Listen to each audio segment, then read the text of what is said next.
Salam dostlar, dərslərimiz davam edir. Bugünkü dərsimizdə biz list view və recycle view haqqında ümumi məlumatlar öyrənəcəyik və bunların əsas iş prinsipləri nədən ibarətdir və necə istifadə edilir. List view'lar scroll edilə bilən, yəni ekranın hərəkət edilə bilməsi üçün lazım olan bir metoddur. Məsələn, mən burada, baxın gördüyünüz kimi aşağı-yuxarı hərəkət etdirə bilirəm. Və bunları istifadə edən zaman, list view'lardan istifadə edən zaman biz əsasən array'lərdən, yəni collection'lardan istifadə etməliyik. List view'lar yaranan zaman adapterlardan istifadə olunur. Yəni özünə məxsus bir metoddur ki, biz bunlardan mütləq olaraq istifadə etməliyik. Əks halda bizim kodumuz işləməyəcəkdir. Həmçinin də list view içərisində həmin bunlar hər biri bir damadır. Məsələn, mən burada indi hal-hazırda bir exemplar kimi, test kimi bir proqram hazırlamışam və bunun üzərində eyni bu əməliyyatları da icra edəcəyim. Tutalım ki, mən bunun üzərində, karvansaray üzərində tıklayanda artıq ikinci ekranda baxın mənə bu cür məlumatlar gələcək ki, məsələn, karvansaraydır, harda yerləşir və adı nədir. Bu cür əməliyyatları icra eləmək üçün biz bunlardan, məsələn, tutalım ki, Əlincə qalası və bunlardan istifadə edən zaman biz list view'lardan istifadə edəcəyik. List view'lar adətən indi hal-hazırda demək olar proqramistlər tərəfindən istifadə olunmur. Lakin öyrənmək mütləqdir ki, bunları biz intervyuda bizə sual verəndə biz deyə bilmərik ki, həmin dərsi mən bilmirəm, həmin işi mən bilmirəm. Çünki ən sadə olaraq birinci list view'lardan başlayır.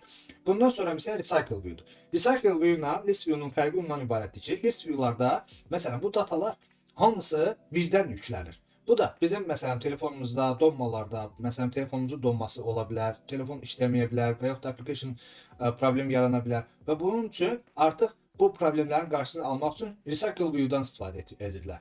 İndi hal-hazırda demək olar ki, yəni köhnə məsələn Android Studio'da yüklənmə istifadə olunan əsas metodlardan biri də recycle view-dur ki, recycle view-nun list view-dan fərqi ondan ibarət ki, bizim görə biləcəyimiz qədər datanı bizə burada göstərir.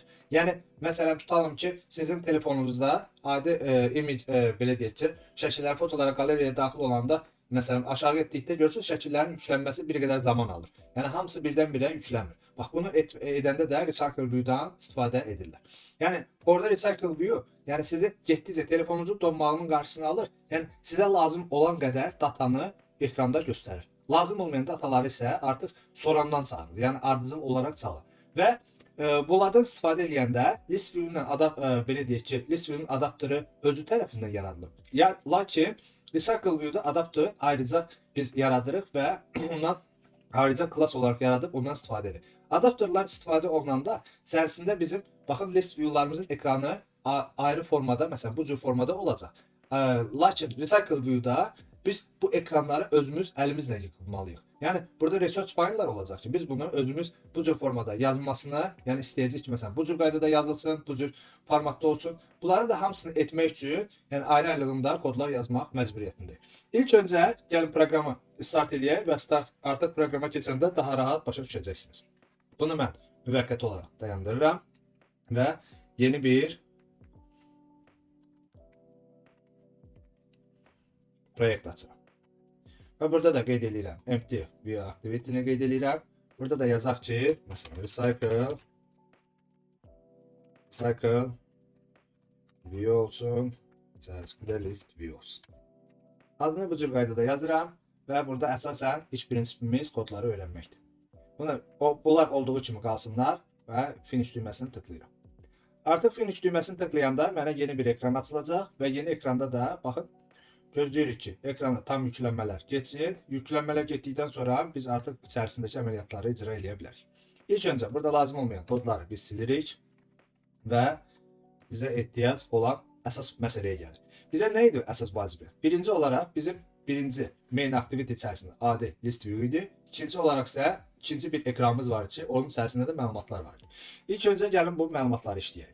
Kotlinə daxil oluram və burada əlavə bir dənə activity yaradıram və içərisində də qeyd edirəm ki, bu cür formatda details activity. Yəni bunu siz istədiyiniz formatda, istədiyiniz adı yaza bilərsiniz. Bu problemdir.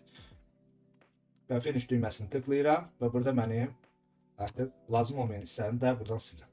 Burada ilk öncə gəlirəm dizayn hissəmə, dizayn hissəsində burada telefon görkəmi ilə eyni olsun deyə bu cür formatda düzəldirəm. Birinci bizə nə lazım idi? Image view. Image view-nun burada hər hansı bir şəkil gətirirəm. Burada tıklayıram və bunun həcmini biraz böyüdək və burada saxlayırıq. Və ikinci olaraq da bizə text view lazım idi ki, text view'dan da istifadə edirdik. Bu cür qaydada olsun. Və text view içərisində də birinci gəlin gravity eləyək. Mərkəzdə görsənsin. Buradan size eləyək. Ölçüsünü böyüdək. Bunu eləyək. Tam ki 24. Və text hissəsində də adını yazaq ki, burada olsun. Adı. Və bunun ID'sini də yazaq ki, name text. Factor eləyirik və buradakı məlumatlar var. Bunu kopyalayırıq. Əlavə bir dənə də gətiririk. İkinci olaraq da ID'sini dəyişirik. Eləyirik location text və refactor edirik. Və bunun da adını dəyişək. Text hissəsini daxil edirik. Location. Və image view'da artıq bizim hər şey hazır. Və bunları etdikdən sonra constraintlərini verək, çünki ekranda dağınıq şəkildə olmasın.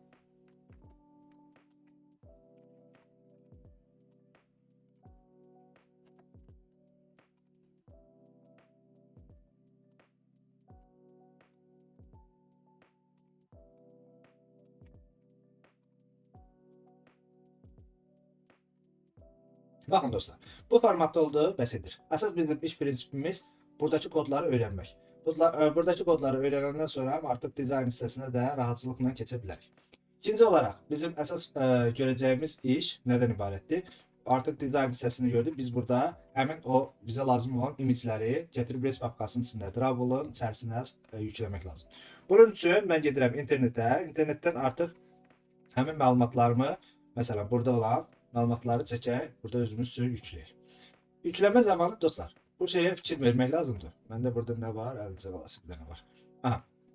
Yükləmə zamanı, baxın dostlar, əsas fikir verin buradakı məlumatlara ki, məsələn mən burada hər hansı bir məlumatı axtaranda instrumentə daxil olub bunun ölçüsünü verməliyim. Və ölçüsünü verəndə çalışın Sredin-də edin. Çünki bizim burada məsələn şəklin həcmi böyük olduqda və yaxud da hər hansı bir düzgün formatda şəkil olmayanda Android Studio'da adətən problemlər əmələ gəlir. Artıq onu edəndən sonra burada gəlirəm.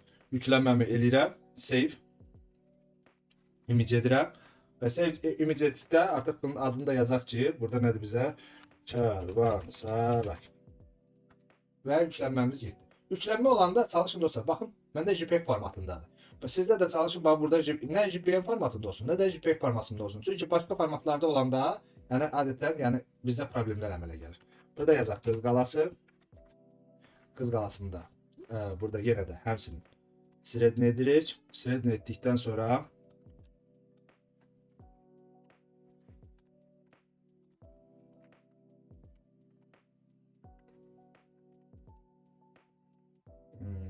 gəlin bunu yükləyək. Qız qalası. Qalasıydı, bizdə qız qalasıydı. Xan sarayıydı. Bir də bizdə var idi. Bir dənə baxaq. Bir də görə yüklənməmiz nələr oldu. Qız qalası, Karvansaray, Əlincə qalası. Bir də olsun bizdə əlavə olaraq da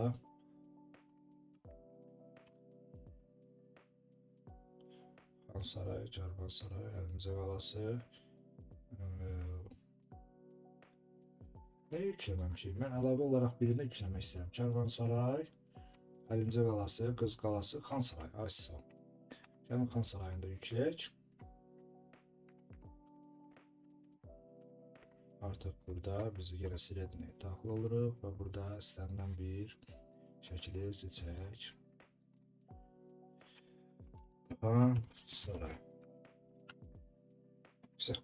Artıq biz buradakı məlumatları kopya edib, belə deyək, öz kompüterimizə yazdıqdan sonra buradan götürüb öz Android Studio'muza yükləməliyik. Android Studio'yu yüklədikdən sonra artıq oradakı məlumatlara istifadə edə bilərik.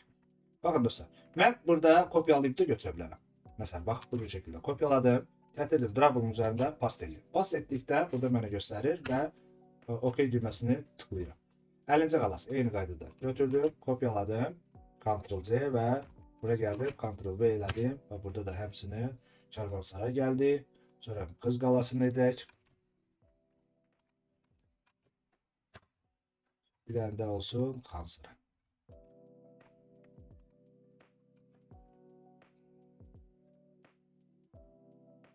Qız qalası, Karvansaray. Burada bizdə burada gəlin alalım.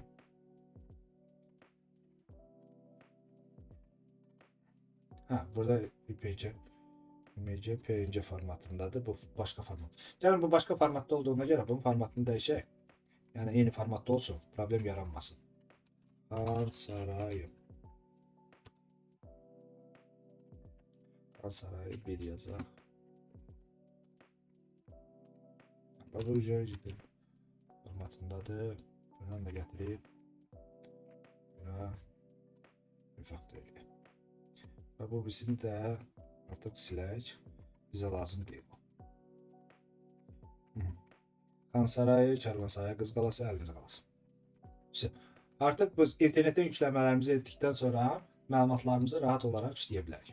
İlk öncə nə etməliyik? Biz birinci buradakı məlumatlara birinci tıklayın üzərinə. Görün sizdə həqiqətən də şəkillərin hamısı açır yoxsa yox. Əks halda, yəni hər hansı bir şəkil görsənmirsə, yəni həmin şəkili artıq silin, yəni yenisi ilə əvəz eləyin. Olur ki, məsələn, onunla bağlı da proqramımız donur və yaxud da işləmir. Artıq bunları bağlayaq.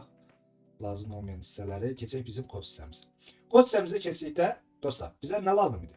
Birinci olaraq image, adı və location. Bunun üçün mən main activity içərisində, dostlar, hər biri üçün ayrı-ayrılığında, baxın, ayrı-ayrılığında məsələn tutalım ki, şəkil adı yazsam, nə bilim, Xansaray yazsam, bu mənim üçün böyük bir zaman etkisi, həm də eybəcər bir kod olacaq. Biz bunları etmək üçün birinci ilk növbədə nə etməliyik? Həmin bizə lazım olan datalara uyğun olaraq, yəni buradakı datalara uyğun olaraq klass yaratmaq. Bunun üçün gəlirik sol tərəfə və burada yeni klass yaradırıq. Klass yaradanda, məsələn, olsun bizdə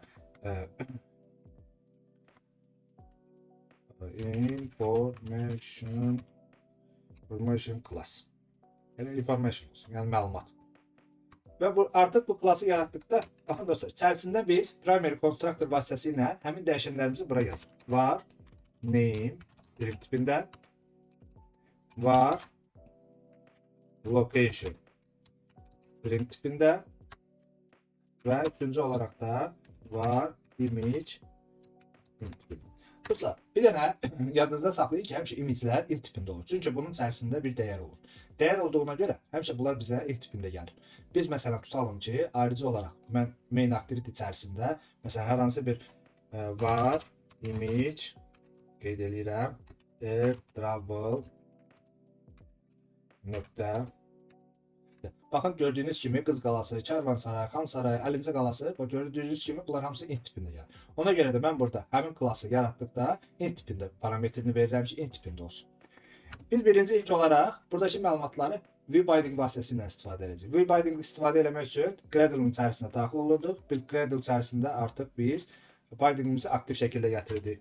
Build Features daxil olurduq içərisinə. ViewBinding yazırdıq və bunu da true eləyirdik. Çalışın bəzi şeyləri özünüz məsələn videonu dayandırın, özünüz yazmağa çalışın. Bundan sonra siqnal edirdik. Artıq ViewBindingimiz bizim Android Studio'ya yüklənmiş oldu. Ondan sonra gəlirdik bu hissədə write latency var. Binding yazırıq. İçərisinə baxın. Artıq binding aktivdir. Bunu etdikdən sonra gəlirdik burada qeyd edirdik. Binding bağlamamızı eləyirdik. Activity main binding inflate live inflate. Və bunu etdikdən sonra bu hissədə də binding root yazırdıq ki, ekran görüntülərimizlə bağlansın.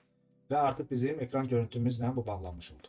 İkinci olaraq da bizim details ekranımız var idi ki, details ekran içərisində də biz bunları icra eləməliyik. Burada da yenə yazıram. Write latency var. Binding. Burada da details binding. Və burada eyni qaydada mənə lazım onu silirəm. Enter. və qeyd edirəm. Binding activity, details binding, inflate və light inflate. Burada da ekran görüntümü bağlayıram. Binding.root. Və burada məsələn mən binding yazsam dostlar, artıq gördüyünüz kimi name text, image və ya location text artıq rahatlıqla istifadə edə bilərəm. Bizə nə lazımdır? Bizə lazım idi ki, activity main bunun içərisində biz ilk öncə list view'dan istifadə edəcəyik. Bunun içərisindəki olan məlumatı silirəm və burada görüntünü bu cür şəkildə yazıram və burada qeyd edirəm ki, list view. List view'nu artıq gətirirəm burada. Baxın ekranda gətirdim və bunu etdikdən sonra birinci constraintlərini verirəm. Yəni qırağa bağlantılarını bağlansın və burada da gedirəm match parent. Yəni ekrana yayıldığı qədər yayılsın. Və bunları etdikdən sonra bunun da bir dənə yazırıq list view. ID'si də olsun list view. Və bütün demək olar ki, dizayn hissəmiz, yəni bizə lazım olan məlumatlar artıq burada tam olaraq hazırdır. Bunları etdikdən sonra bizə lazım olan isə ikinci hissə isə artıq bunun kod hissəsidir ki, biz bunların içərisində kodlarımızı yazaraq ardıcıl olaraq işlərimizi davam edəcəyik. Kod hissəmizdə ikinci dərsimizdə davam edəcəyik. Hələ ki dərsi saxlayıram, ikinci dərsi kodlarımızı yazaraq dərsimizə davam edə bilərik. Sağ olun.